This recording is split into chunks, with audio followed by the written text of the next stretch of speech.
Everybody works in sales. We don't all carry a bag and we don't all have a quota, but every single person in the world works in sales. You are selling something. You're selling yourself. You're selling your ideas. You're selling your projects. You're selling something every single day. You're selling something to be interested in, whatever it may be. So getting good at sales is one of the fundamental skills that every human should try to do. Love to just explore a little bit about your story in sales. I'm in sales. Love it. Completely changed my life. The thing that changed my life was realizing that sales is life. So I'd love to hear a bit about your story and how you end up here. Awesome, man. Where do you want to start? I'm happy to jump off whatever point is best for you. Dude, I think like college career, starting in sales, and then how that changed your perception and some of your dad's influence as well. He's a very quotable guy. For sure. College experience. I went to college for one reason and one reason only, and that was to play quarterback on the football team with the intention to play professionally after college. I was pretty naive, arrogant, and singularly focused on sports, on playing professionally afterwards. So I don't say that as a good thing. I think it helped me probably earn a scholarship, and it helped me get my college paid for, but it probably slowed me down a little bit after college because I didn't really care for school or education at the time. I did it because I needed to remain eligible. I actually got decent grades, but it was really about, I did it with my eye towards playing football and wanting to play after college. And so I did play for 5 years in college at two different places. It went okay. I would say it was up and down career. I was able to play professionally for a couple of years after college, but then the sport it retired me basically by saying you're not good enough to make an NFL team, and so you're going to have to find a real job. And that, as now you mentioned, my first real job, I was hired by a family friend, a guy named Rex Caswell. Very lucky. Fortunate to have Rex as a mentor in my life then and now. And he hired me for a sales job. I never had a real job ever before, and I had no idea what I was doing. And I was, again, fortunate that Rex was very good about helping me learn the craft of professional selling. And one of the first things he instructed me to do and helped me execute on this mission was, hey, here are the stack rankings from the past 3 years. Here are the top 10 performers that have sustained excellence over time. You should schedule a 1-hour meeting with each of them where you're going to interview each of them, and I'll help you craft the questions, but you're going to interview each of them to figure out what led them to the top of the stack rankings for 3 years, what made them so good at this profession, something you've never done before. And so not only was it really instructive and informative to learn from the best of the best at the company, but I also started building relationships with the best of the best. It showed me the importance of being surrounded by people who are excellent at their craft. So I became friends with some of those people and learned from them, not only during the interview process, but then for the rest of my career. And I'm still in contact with a number of those initial 10, which is wild to think about because that was a while ago. So that's the beginning stages of me getting into sales and why I was able to pick it up rather quickly because I had a lot of help, a lot of support, and then I was willing to take kind of the work ethic I built up through athletics and then transfer that into the profession of selling in my day job, and that ultimately helped me do pretty well at the job too. How'd you go in how was that first year? I did pretty well. I started in a job that was more retention-based, which I think is a little bit easier in the profession of selling. So you're retaining the current customers that already have your product. I worked at a company called LexisNexis. We sold legal information services to attorneys. Once I then made the move to our new business team, those are the guys who are cold calling, smiling, dialing 60, 70 calls a day, cold emailing a lot. We're calling the people who are using our primary competitor, a company called Thomson Reuters Westlaw, for attorneys, and some would say that product may be better. I don't know. It depends on who you talk to. And so I'm trying to convince them to switch, and that was a really tough job. But I think those jobs are the best ones to get, especially early on, because you really have to get after it in order to win every single deal. It takes a lot of work. It takes a lot of being ignored and being hung up on and being rejected. And I think that's great for a person to have to experience that, especially in your formative years when you're still learning and growing in your career. And so I faced that a ton, and was able to, again, get a lot of help from mentors and good managers to excel at the job, and did that for a few years before then I was eventually promoted to run the team that I was part of. Were you guys in like an open setting? Like what was the setting like, the work environment? Yeah, like you might envision, it looked not exactly like the movie Boiler Room, but we had cubicles. You could hear everybody's calls. When it was active, it was loud. Managers sitting in the cubicles. You have your teammates all around you. You can listen and hear what they're saying, so you could borrow. They could borrow from you. Then we'd have team meetings, usually once a day, where we're talking about best practices and what we could do to win deals. So it was very active. It was a very work hard, play hard environment. The Thursday, Friday happy hours, all of that type of environment. But it was great for me because those people became my best friends. Two of them were actually in my wedding, guys I had never known prior to that job. So I would say that it was just a great environment for learning, a great environment for taking action, for being aggressive, for getting after it, for working very hard and then playing hard as well. And I grew to really enjoy it. And I think especially at that age, it's just a great way to start my career. Totally. Yeah, I'd love to know, like, is there a growth point? Maybe you could share a moment? Like I remember in my first day when I made $1,000 in a day doing door to door was like still one of the. I made what were you selling in a day now? I was selling telecom, so like door to door, door to door, fiber optic, cell phones, home security, like the whole package.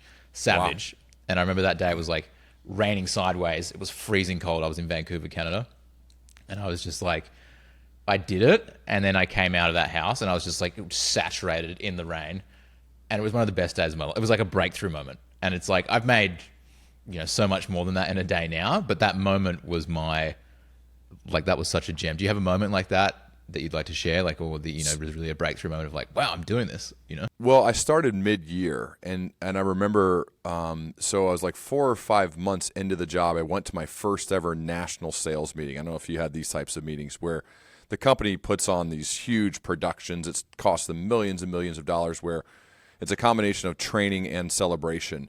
And I remember they had the Circle of Excellence night. So I was not able to qualify because I had not worked at the company for a full year. And they started naming these names and this crazy music, and all of the Circle of Excellence winners go up on stage. And all I thought was, I've got to get on that stage next year. Like, I've got to be there. And so I was both, I think, very proud and inspired and motivated to get up on that stage, because to me it wasn't really even about the money. It was about, like, I love, just as a football player, like it feels good to be recognized by your teammates as a value-added member of the team, as someone who makes others better, who helps the team win. And that's, in a way, what winning Circle of Excellence was like for me, was when I saw and heard those names called up on that stage and saw them celebrating with each other and like the camaraderie of those people who were the best of the best, I thought, I'm going to do whatever it takes to get up here.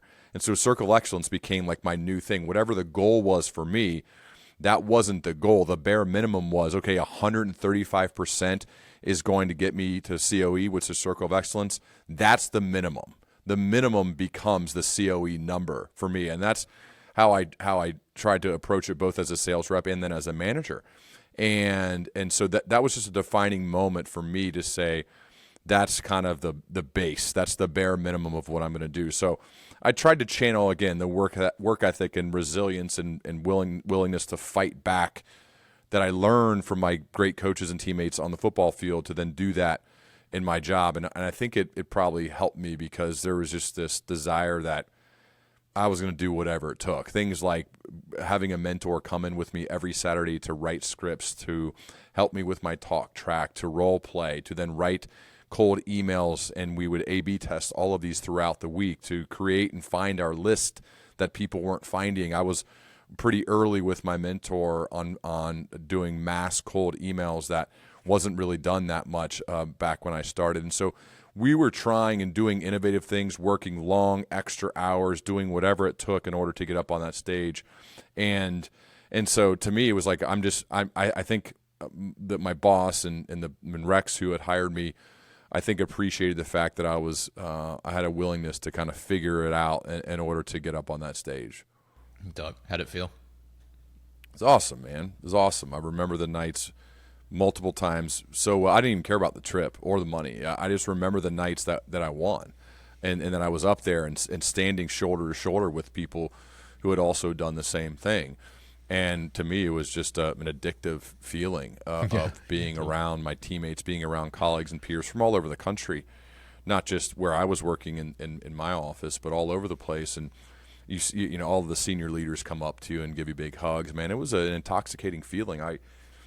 Whenever I talk with people who are in a sales organization and if they don't do something like that, I'm like, you should create a president's club, a circle of excellence, whatever you want to call it, doesn't matter.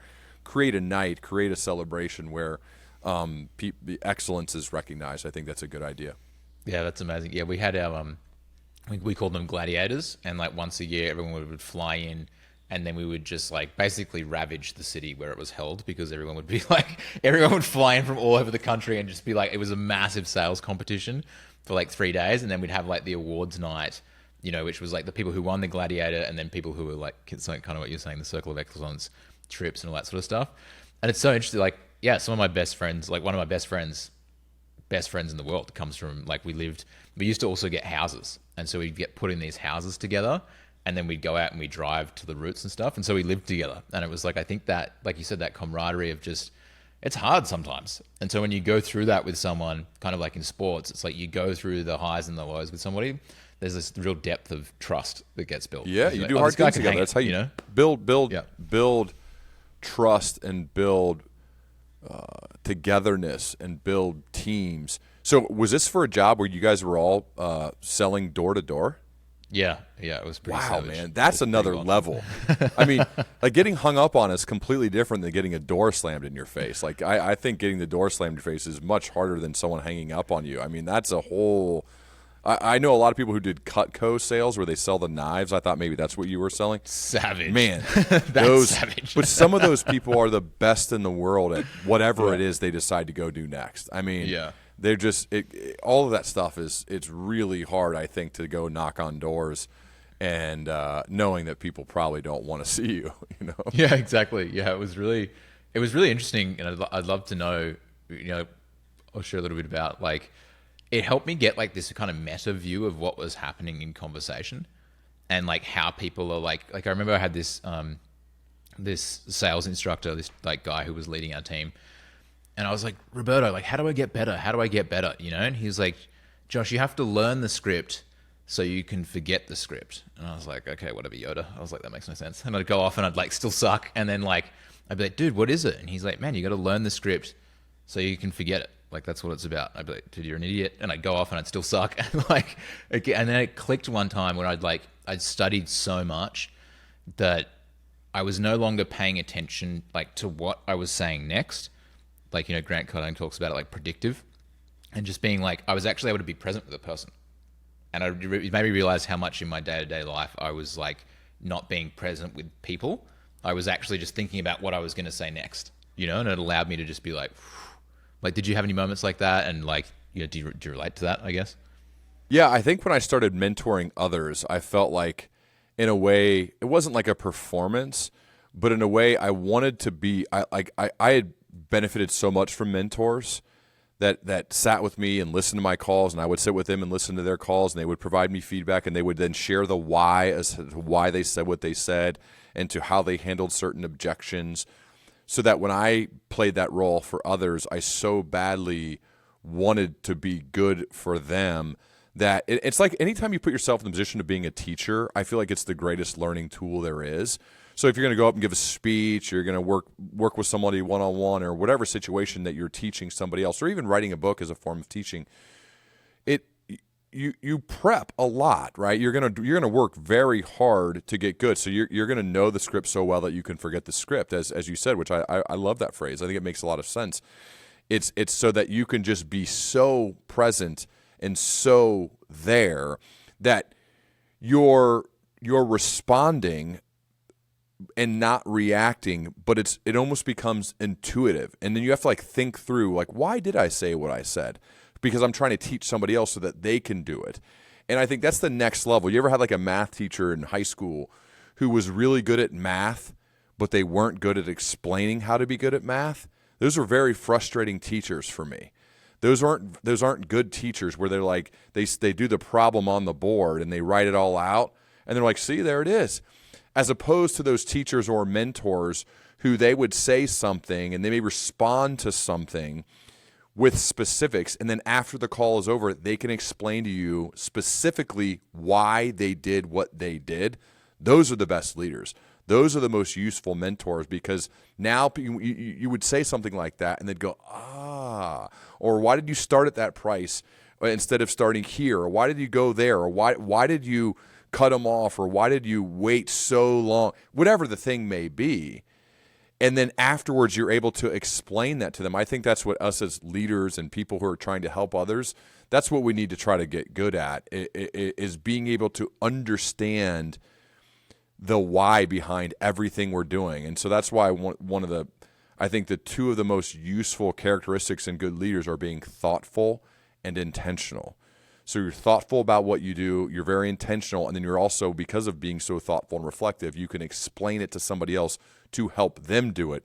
That's what I would try to do, the process of mentoring others. And I grew to get a lot of joy out of that, and that's probably why I went to the management track side of things, because then I could just basically do that all the time. Instead of being a player coach, I mainly became a coach / general manager of a business or a division. Totally. Yeah, I'm curious, like, before we go to keep going down this sales rabbit hole for the rest of the conversation, like, if someone's listening and they're not a salesperson, like, do you have any pieces of advice that would be good for them to focus on or understand that would affect, a big portion of their life? What would be something to focus on for someone who's not in sales and this isn't their life? This isn't something they're doing. Well, everybody's in sales. You know this. Everybody works in sales. We don't all carry a bag and we don't all have a quota, but every single person in the world works in sales. You are selling something. You're selling yourself. You're selling your ideas. You're selling your projects. You are selling something every single day. You're selling something to be interested in, whatever it may be. So getting good at sales is one of the fundamental skills that every human should try to do. Becoming an effective communicator is an element of being a good sales professional. You're selling a vision maybe as a leader to your team. That's sales. So it's worth it for all of us to get good at a skill that you are using, whether you believe it or not, or whether you think it or not. So that's just why I think the Dan Pink book, To Sell as Human, is so good, because it lays out in detail about the fact that we're all in sales every day, and it's worth it for us to get good at it. Yeah, totally.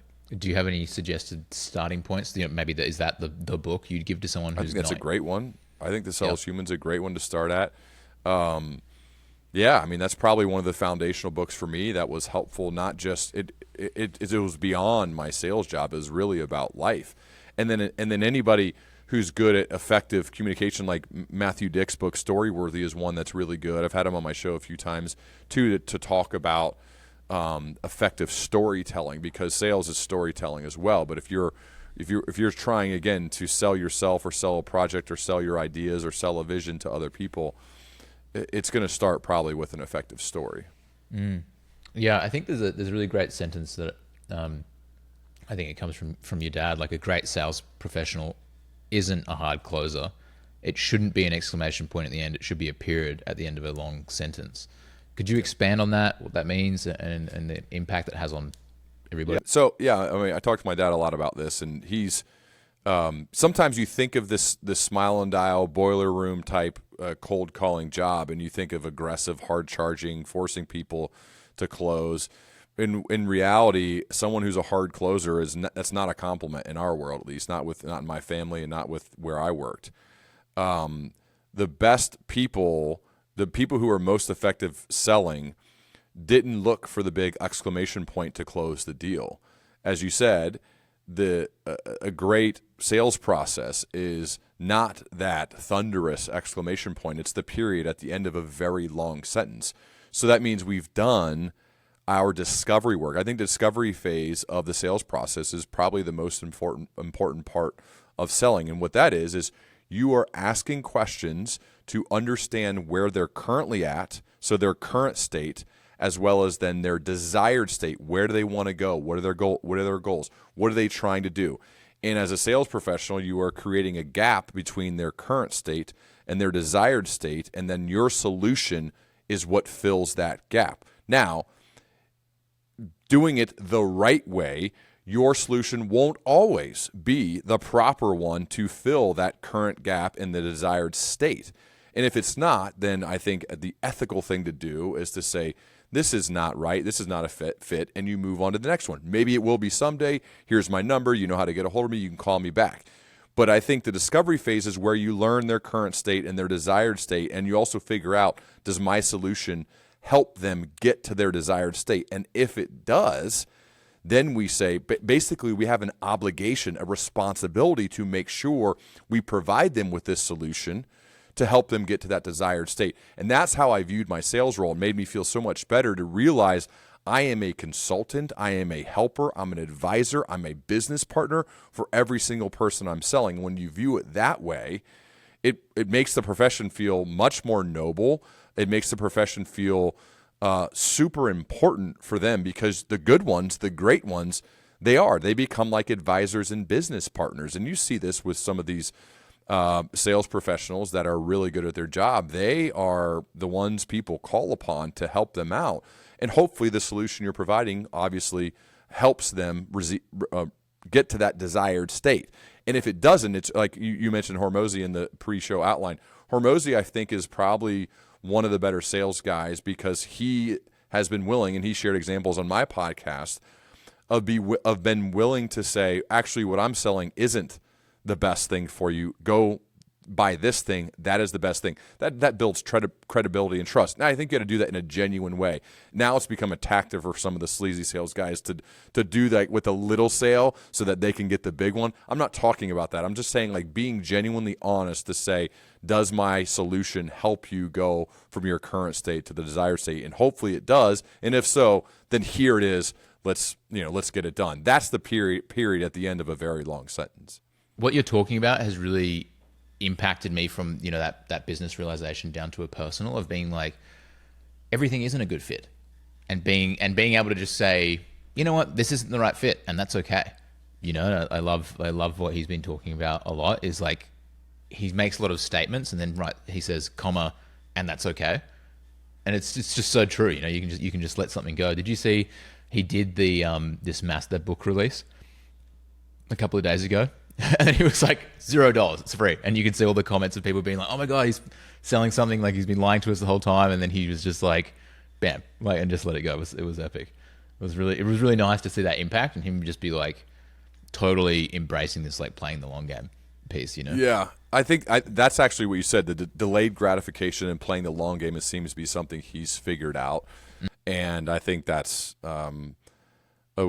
a worthy way of going about it. And it's also a superpower to be able to play the long game and to not need the instant gratification, even though he probably receives some of that. His book's a bestseller and all that. He sold a ton of them. But like leaving so much money on the table he knows it will benefit him in the long term, even if in the short term he takes a hit. And I think that's a useful way to approach it. When somebody says 10 years from now, they talk to him about, oh, you've had all of this and all whatever the good things he does over the next 10 years, he'll say, well, that was partially because 10 years ago I didn't take the short-term hit or gratification. I play the long game. That's why, fill in the blank of all the good things, that's why this has happened.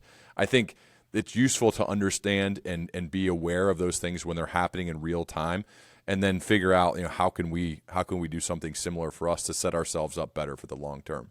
Totally.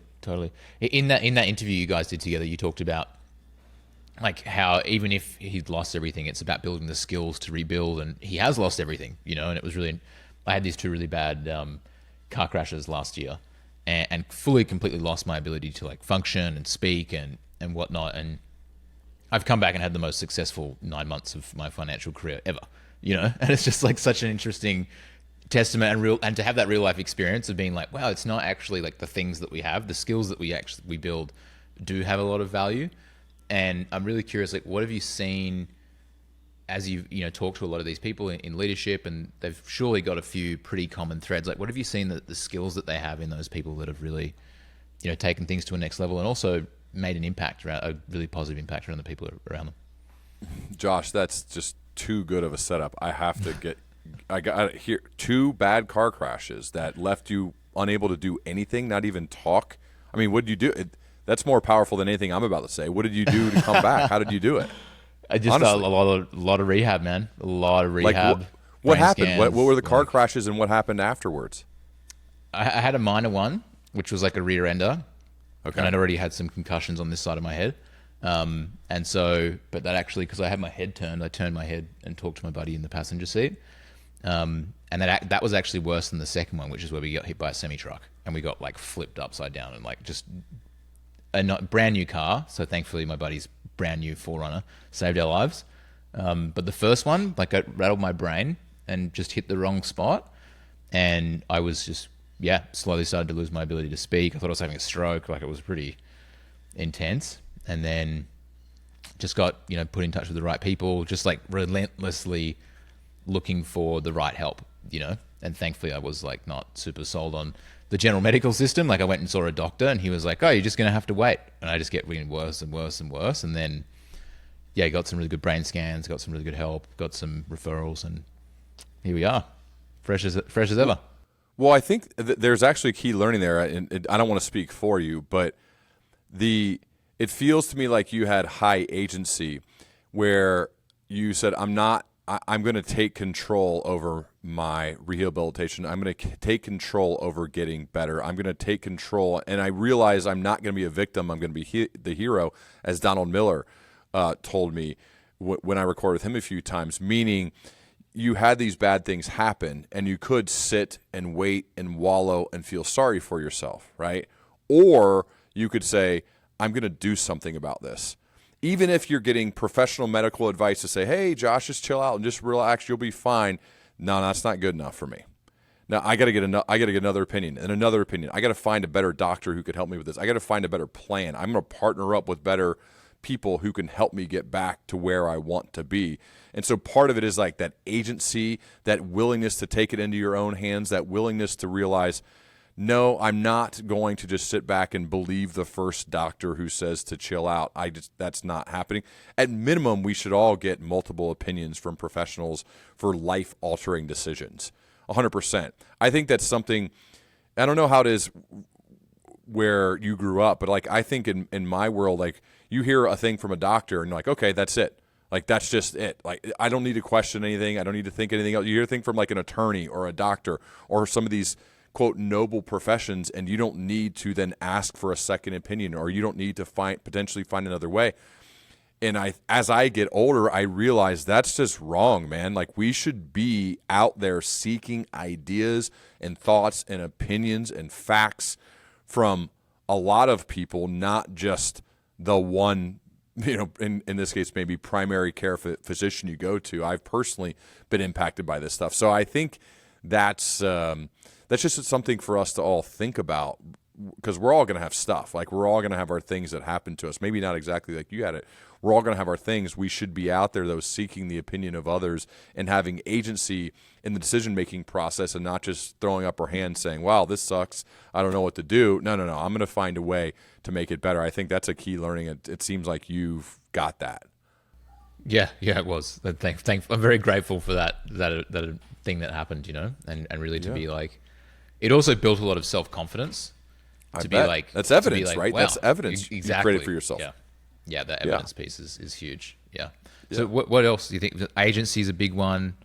Yeah. If you're thinking about other people that you've talked to. Yeah. Or maybe so like I think of this balance that you may have heard me talk to Kat Cole about this, but Kat's one of the most impressive people I've ever spoken to, and she is an amazing communicator. She currently is COO, president of Athletic Greens.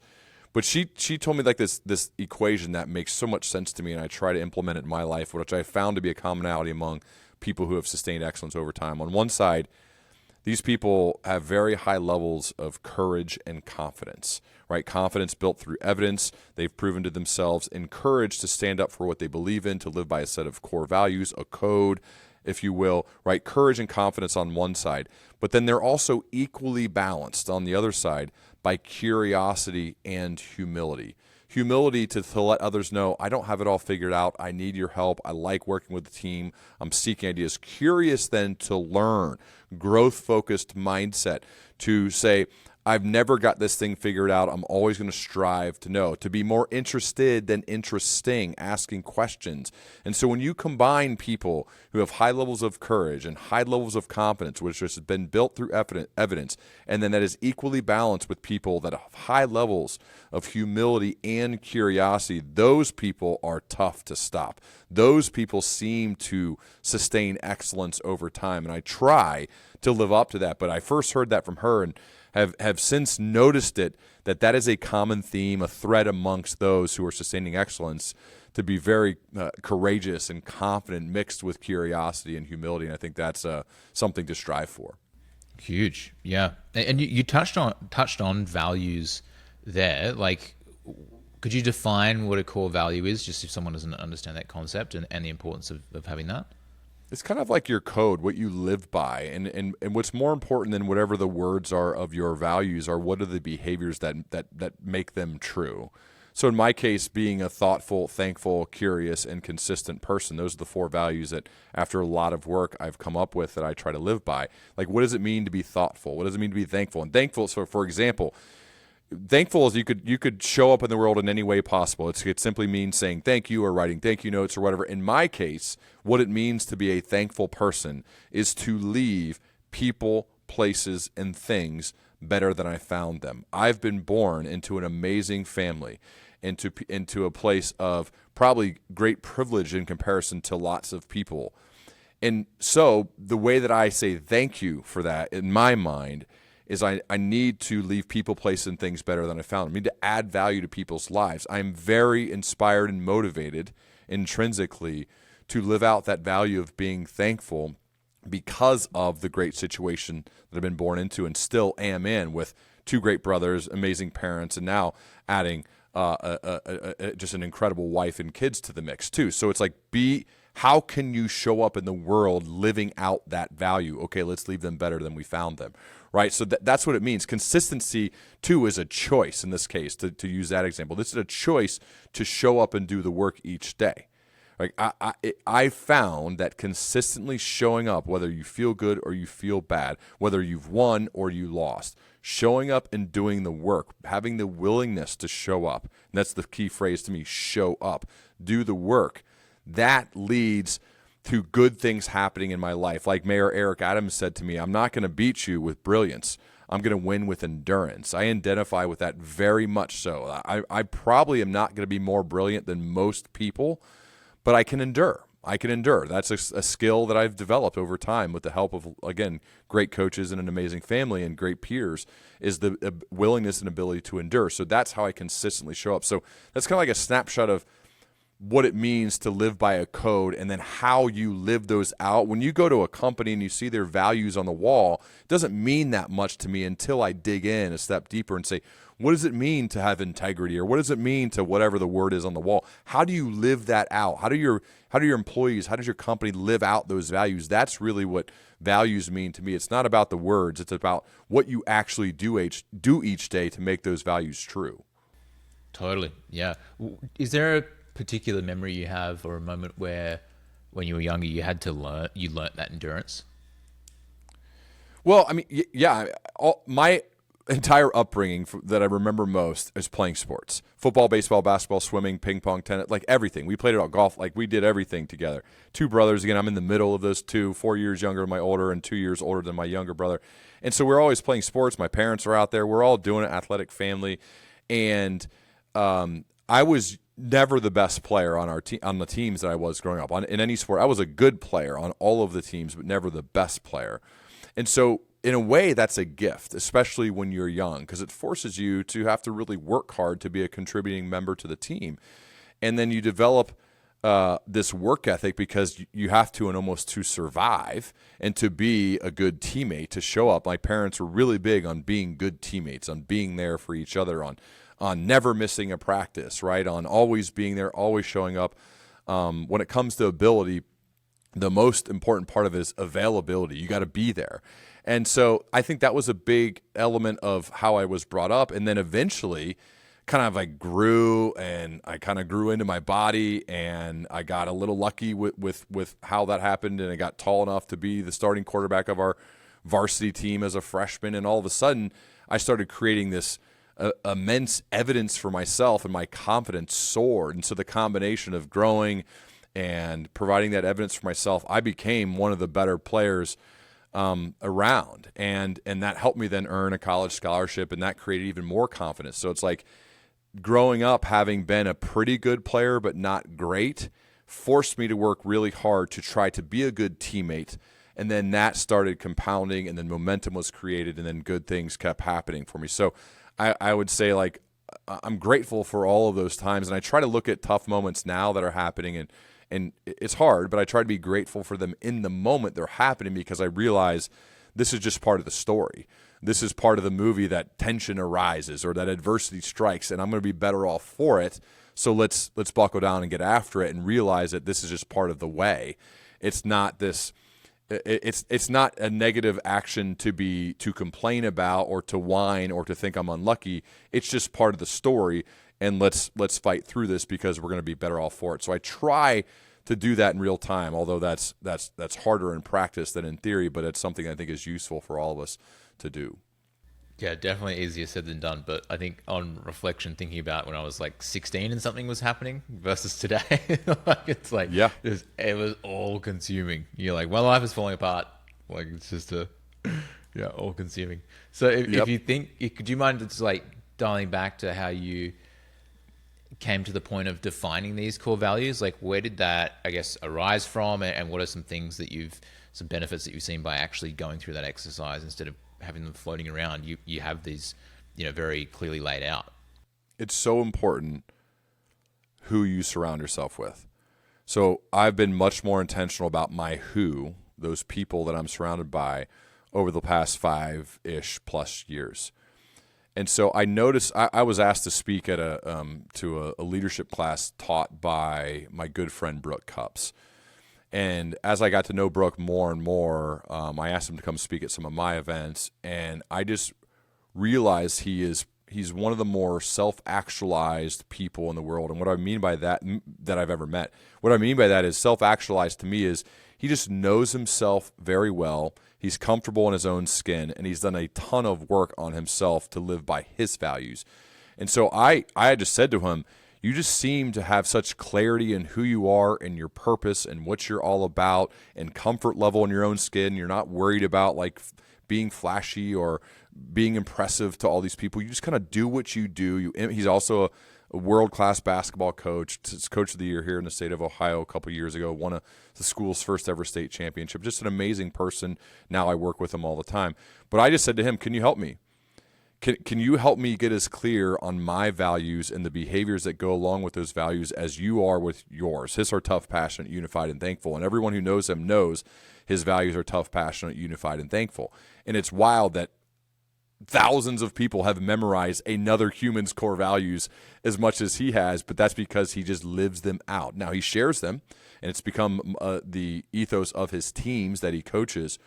But to me, it's like I want to be a person who could live out being thoughtful, thankful, curious, and consistent. But the process, though, Josh, to get there took us months and months of work and meetings and conversation. And they started with 20 values, and then it got down to like 10, and then you get down to like 6-ish, and then we narrowed it down to 4. And I think that's just the process it takes in order to get there, is do work, get help from people who are better at it than you are, and then hopefully that person is able to be very honest with you and say, in my experiences, as I said to him, are these true? Like, do I actually live these values out? And I think that was part of coming up with them too, was making sure that they were based in reality, even though they are a little bit aspirational too, but they're based in reality of how I live. And so the process was long, it was painstaking, it never really ends. But I think, like most things, if you find somebody who's really good at the thing you want to be good at, then ask them for help. And usually I think hopefully you've built a relationship to where they'll help you out. Yeah, totally. And do you think that this is something that would have been good for you to do younger, like earlier on in your life, or you feel like you've matured to a point where they're clearer? That's a good question. Probably, I don't see how it could have been. I don't see much downside from doing it earlier. Maybe I would have evolved and they would have been different. Maybe, I'm not sure. It's hard to know. But yeah, I think it's an exercise worth doing. Even if it's just like you get a group of your friends together and you say like, hey, like what are the values that are most important to me? Like when you think of me, what do you think? One of the exercises we do in order to get the values are you text a number of people that know you really well on your phone and say, what are the first 3 words you think of when you think of me? And sometimes you'll get your friends who are busting your balls and having fun with you, but then eventually you get to the real answers. And I think that's also telling to see what they say. Like if they don't have to be the exact words, but like, for example, I think my friends know me as being probably one of the more curious people they know. If I didn't see the word curious popping up, that's a big problem. Like I saw that from 100% of the people, right? Not all people say the word thoughtful. That's more one of the things that I would say, but they'll say things like reflective or deep thinker or things like that. But I think that exercise of texting people that know you well, what do you think of when you think of me, is a part of that process too. But I think maybe earlier in my life, they would have been a little bit different, and I needed to grow up and mature a bit, like probably most of us, I guess, but me more so than others because I had such a singular focus on one thing that I'm probably a much more broad and diverse person now than I was when I was younger. I don't know if that's normal or not, but that's how it definitely was for me. Yeah, totally. I think there's like some of those, the biggest growth moments in my life have been those times when I've been purely focused on one thing. You know, like my friend Marcel and I were doing a lot of, you talk about self-audits and self-awareness, and we were talking about this when he was down here last. And like he was like, we were like walking around the kitchen or something, we'd just gone down to the pool, and he was like, I feel like life is just learning the same lessons over and over and over again. It's like, it's like, you know, the stuff, and then we get distracted or deviated, you know, and it's like we're coming back. And one of the reflections we were talking about, I was like, wow, like it really is just doing one thing at a time is how you become great. It's like, because then you're fully focused and you're able to, which it sounds like you've done, you know, sounds like you had a lot of benefit from that. Could you talk a little bit about like a self-audit? How did you do this? Was this a part of that? Could you just explain what that is from your perspective as well? Because I think that's super. Yeah, I mean, so doing a self-audit, I talked about this with Ryan Serhant, who's a great real estate broker here in the United States. But I would say, to me, this is in the self-awareness column. A commonality among leaders who sustain excellence is they have a high level of self-awareness. And doing a self-audit is useful. So this is, one, you doing it for yourself. So you're saying, what are my values? What am I all about? What is my purpose? What is my why? Why do I do what I do?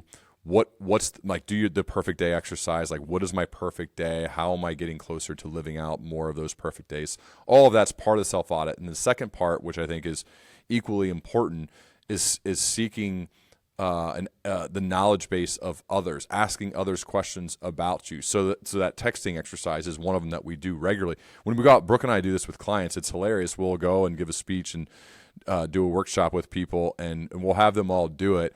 And then we'll take like a 15, 20-minute break while they're getting their responses, and then have them all share. And this is after they've done like the first draft of their values.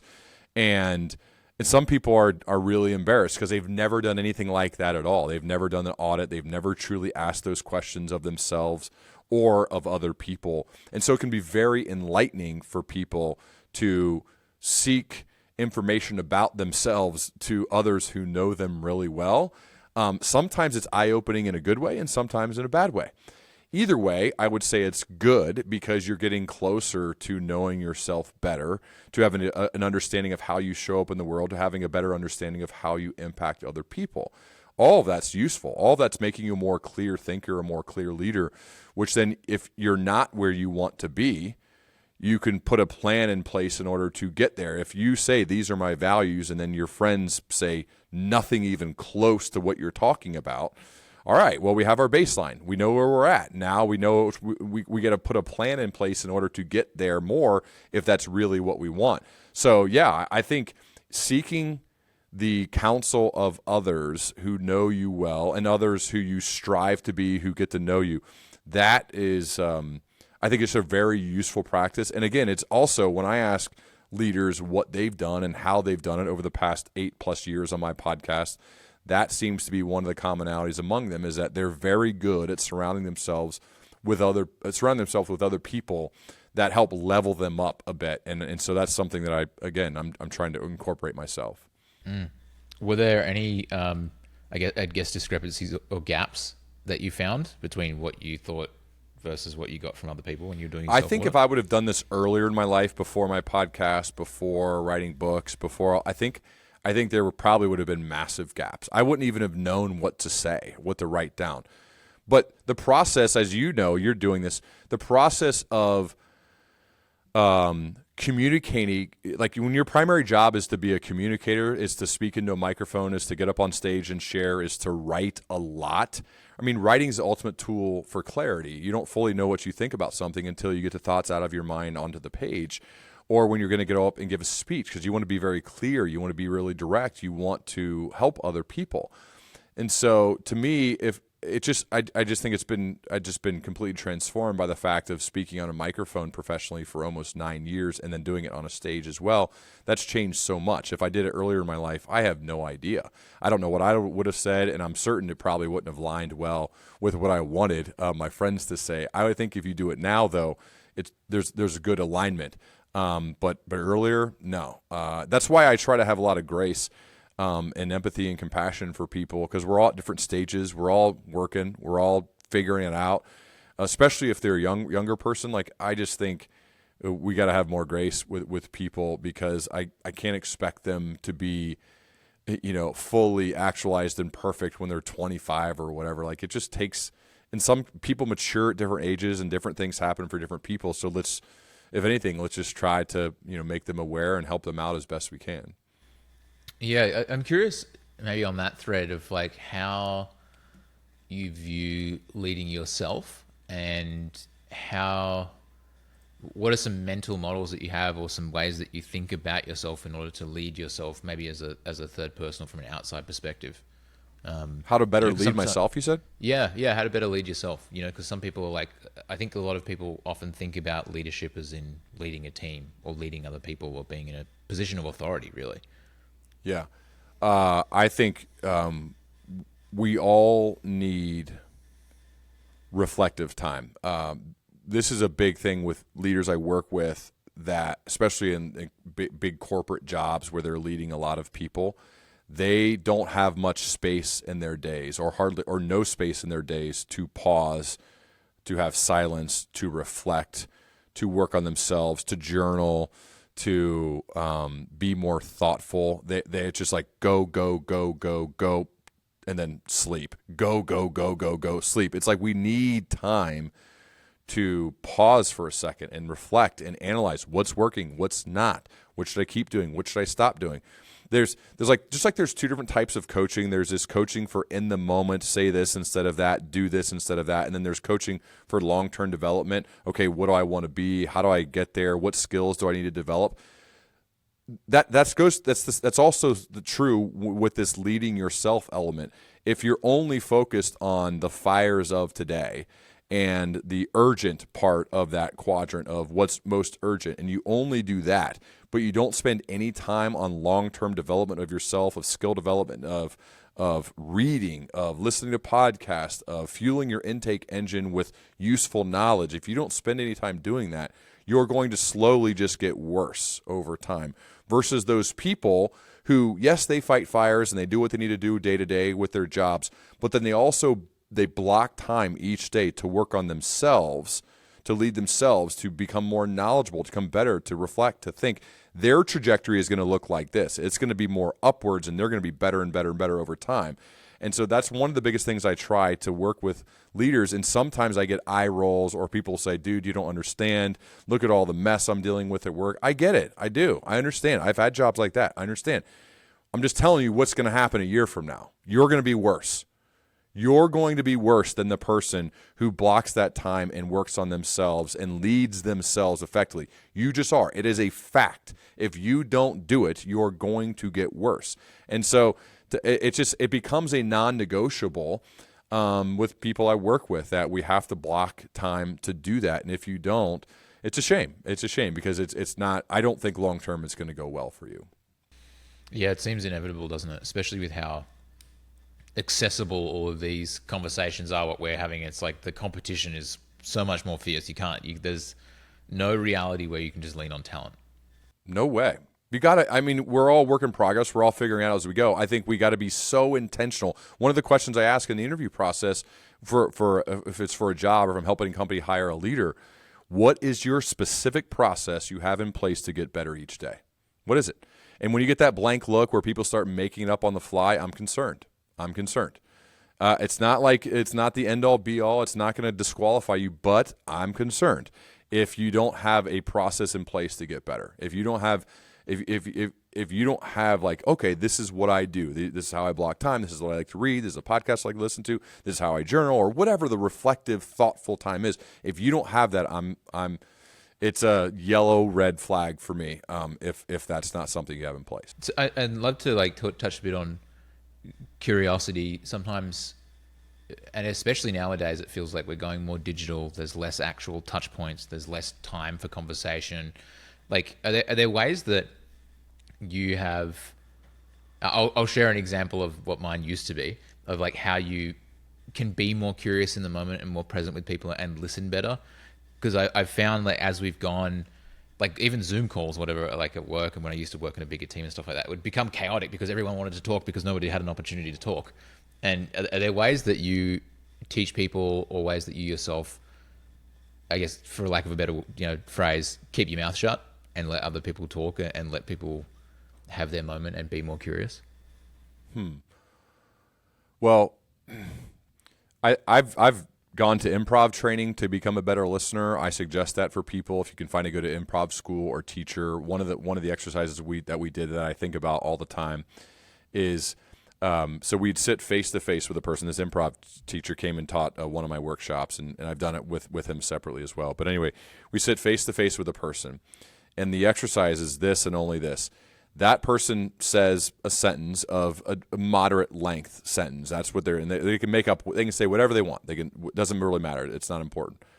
This second person, it has to listen, and they're tasked with repeating the exact full sentence that the person they're listening to said.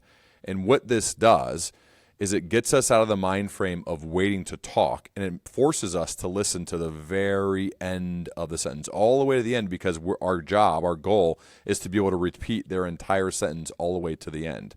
And so, like, that is a specific exercise that kind of brings to life of, to be a better listener, to be somebody who's better at being curious, who asks better follow-up questions, is I'm going to try very hard to listen all the way to the end, as opposed to listening to part of it and then starting to formulate my question when they're midway through that sentence, instead of listening all the way to the end. Even sometimes it creates little pauses in conversation.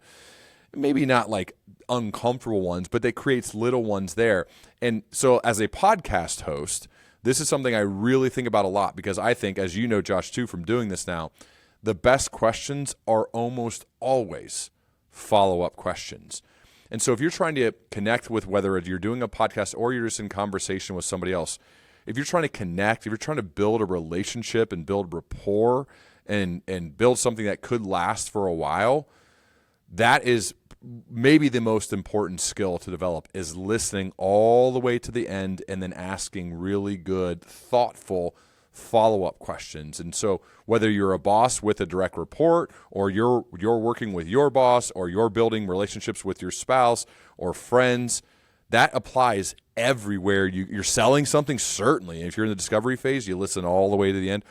That applies so much. And so that's a part of that is just being a curious person, of focusing on being a better listener, and then actually thinking about really good follow-up questions to take it a step further, to go a little bit deeper, as opposed to just staying on the surface where most people live. So I guess that's like maybe the long, convoluted way I try to approach all this, but I found it to be helpful to both have a better podcast as well as deepen relationships with people. Yeah, because it feels like you care. Like it's like they actually care. It doesn't feel like you care. You actually, yeah, you actually do care. Like you actually do show up. Like Robert Greene said, the best viewers are usually people who find others endlessly fascinating. Like you're so curious about their story. So I actually felt good about this, Josh. You send me this outline with specific notes and questions. I think, oh, he finds people fascinating. Like he's actually curious about this. He's not just trying to record a podcast, but is doing this out of his own curiosity. That bodes really well for the long-term success of something like this, I think, is that it's born out of a genuine curiosity for people and for each person that you're going to record with. I think that's huge when it comes to trying to build something like this that's going to last and impact people in a positive way. Thanks, man. Thanks. Yeah, it is, and it is a genuine curiosity, and I think that's you can tell it's real. Like it's real. It's not like he seems like he cares. Like no, he cares. He does. Yeah. And I think that again, that just bodes well for this going well long term, is because it's done out of curiosity and care, and not out of I'm creating another form of marketing for whatever I'm trying to sell. There are people who have podcasts for that. I just think those are going to be tough ones to do well over the long term if they view it as like a marketing vehicle for something else. I think that's tough. I think that could go well. I could burn bright for maybe a little while, but it's going to be tough for that to sustain over time. Yeah. And I think it's like the curiosity, and maybe you could speak to this as well. Like the curiosity is where a lot of fun conversations come from. Like I've met random people out at a restaurant and stuff like that, or whatever, and you just start having conversations, and I think people are so like they don't get asked about often, and so then they start sharing all of these crazy stories, and you're just like meeting random people and hearing all of these like fun and exciting crazy stories. And I've been with friends who are like, they're like, dude, how do you do that? And I'm like, oh, I'm just asking this guy questions. Like I think he's fascinating, and it's like I think something that I'd like to share on the topic that we're talking about is, for people that aren't used to having conversations or being curious or, diving deeper into somebody else's life, like it's actually a lot of fun, and it doesn't take a lot of effort to get a huge amount of reward back. You just ask a couple of questions and all of a sudden someone's lighting up, and, you're having a really great, beautiful interaction with somebody. I met new parents at my daughter's soccer game this weekend. And their daughters are awesome players. They're great people. The mom and the dad, they have twin girls. They're awesome. And I knew they just learned they moved into town. They're great to be on the team. They're great parents. All that. I'm like, you just ask basic questions. Oh, you moved. Where did you move from? Why did you move? How do you like it so far? And these people are opening up, telling you these parts of their life story and about their families and their parents. And this is what you're developing like a relationship, and it's just interesting when somebody moves or they do something. To me, I am fascinated by that. I like hearing about the stories. And so by the end of this one interaction that lasts, 15, 20 minutes, we now, when I see them at practice or see them at games, we are in a much deeper spot than we were before that one interaction. And think about that. Like that to me is exciting. It's exciting to build relationships like that with people.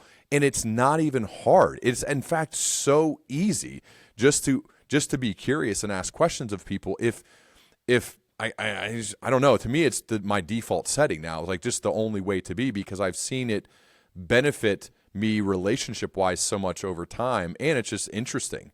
It's just an interesting way to go, just to learn about people and their stories and what they do and why they do it, and so I love it. Like it's almost addictive in a way to just have more relationships like that. Mm-hmm. Yeah, I'm curious, and maybe this is like one of those things. Like, I'd love to know, what is something you know now that maybe you take for granted but would have made a really big impact if you'd known it 5 to 10 years ago? It sounds obvious, but I was given the advice when I was like in college and out of college that it actually sounded kind of bad, but it's like, it's not about what you know, it's who you know. And a better way of saying that is, life is really just about relationships. It's about forming deep, meaningful relationships with people, and that's kind of everything. And I didn't think like that. I didn't show up in the world trying to build relationships.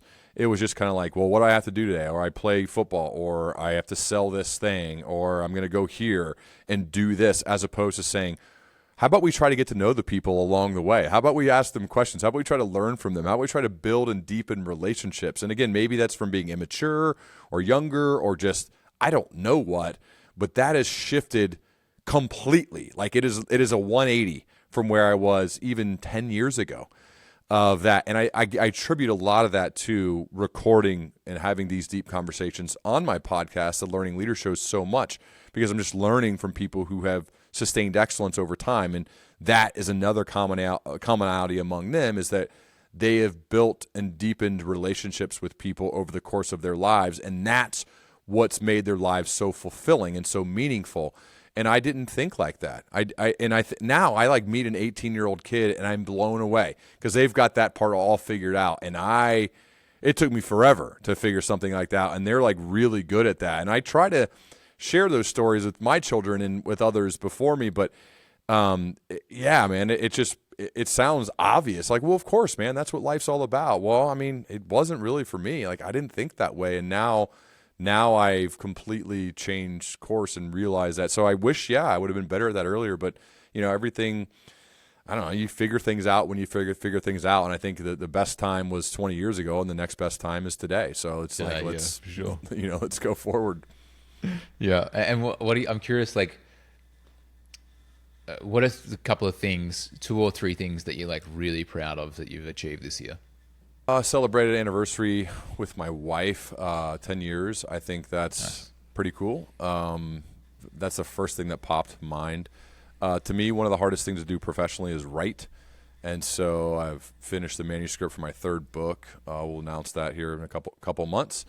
So to turn something like that in and have the publisher be happy is a very good feeling. And I think I've just been speaking on a wide variety of stages, whether it's at big conferences or I've gone to a few schools, more schools than in the past. My book's been my second book was a part of the largest school in the state of Utah's, their district. That was the book of their summer, and I went and met with all those teachers and administrators and leaders. That's amazing. Yeah, it was sick. It was pretty sweet, and gave a little talk, and then just got to meet a lot of them and talk it through. So like that was a pretty gratifying moment, because if you see your work as impacting people who are teaching kids, that's a chance to multiply and spread far and wide. So that is a really good feeling that maybe your work is going to impact kids and make them better, and certainly hopefully impact the people who are teaching those kids. That's got a chance for that ripple effect to go really far and wide. So I don't know. I probably should do a better job of thinking about that now. But those are the first few things that come to mind. One personal and couple professional, I'd say. Although the professional stuff and personal stuff it's kind of all in the same to me. That feels very personal to me, all of the things that I mentioned. Yeah, absolutely. And what are you excited about for the coming year? What are you excited? I'm excited for a book to come out. I think it could really change people's lives. I'm very maybe I'll come back in 6 or 8 months when that is out to go deep into that when it's all announced. So I think that's probably something I'm excited about, because it's a lot of work that's gone into it, and there's a lot of revision, a lot of I mean, there's just everyone's story when it comes to books. There's always a lot that goes into it. So that's probably the thing I'm most excited about for next year. What else? 2 more. I'm not like the best long-term thinker. I actually had lunch with a mentor of mine last week, because he's very good longer-term strategic thinker. I try to play long. I think about the long game. I think about long-term, deep, meaningful relationships.